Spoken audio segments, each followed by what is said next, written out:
You might be surprised to know just how many manufacturers I've talked to recently and asked them this question. Did you know that the government will help you expand your operations? And their answer is, I had no idea.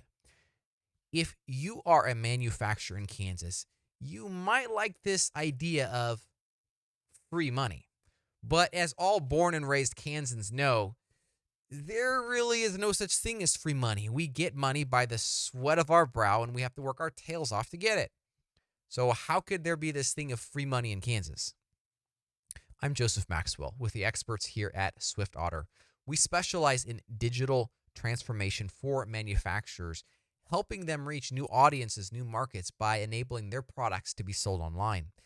And this is the result of my research and interviews with some really qualified specialists in, at first, what seems to be a fairly tricky area.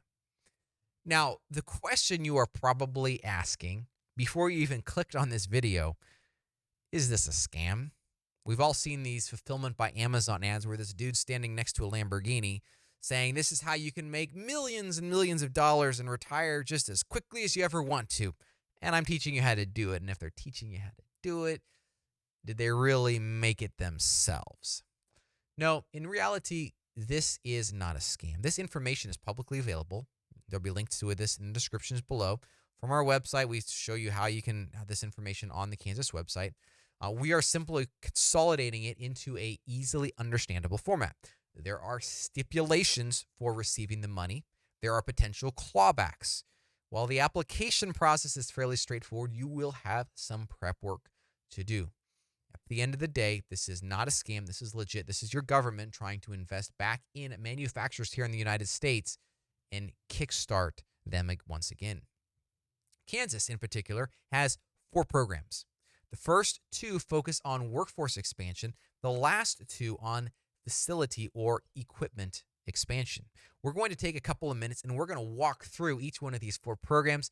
I'm going to give you a quick rundown as far as what that's going to look like here for your company. Number 1 is Peak, promoting employment across Kansas. If you are looking to expand your workforce, this is a critical program for you. In fact, you will get 95% of your state payroll taxes back over the regarding the expanded portion of your workforce over 5 to 10 years. So if you go from 50 to 55 people, you will get that 95% of your state payroll taxes refunded to you for that extra 5 headcount that you just brought on. Again, for 5 or 10 years. There are some restrictions to this as well. For example, you must keep that net headcount for, I believe it is 2 years after hiring them on and applying for this program. That's number 1, employment related. Number 2 and 3, we're going to talk about at the same time. Number 2 is Kansas industrial training. This is for about helping new hires get up to speed.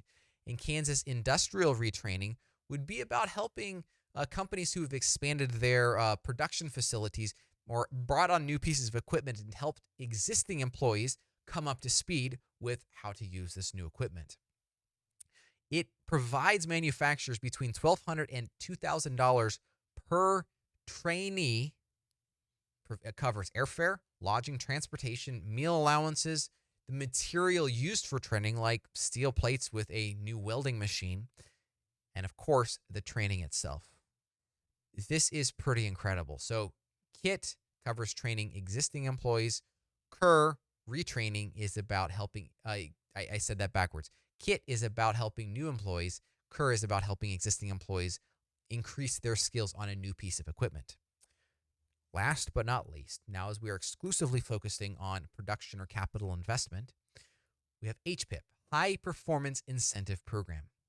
This program helps you expand your production facilities.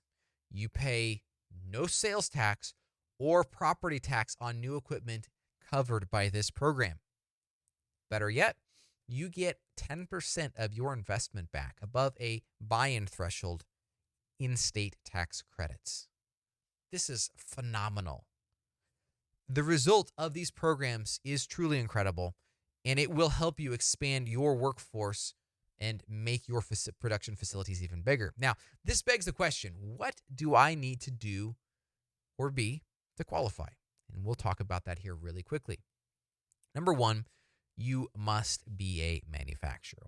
This is not going to work for McDonald's franchisees to get approved. It's just not going to happen. You must be a manufacturer. Number two, you must pay above average wages for the region or the county that you are in.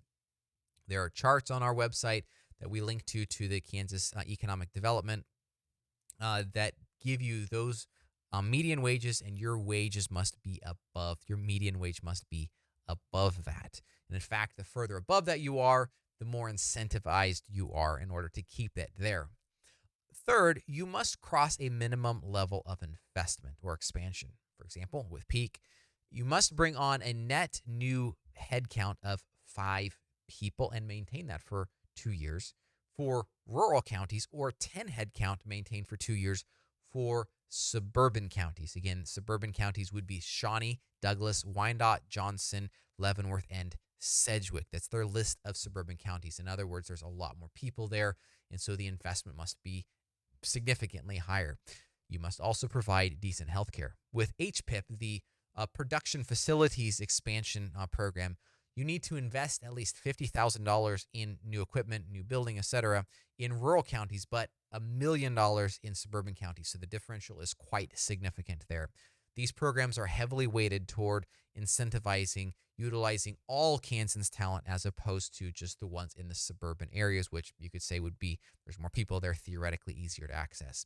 There are some additional requirements here, and we're going to link to those in our article on SwiftOtter.com. It's going to be in the description below here on this QR code.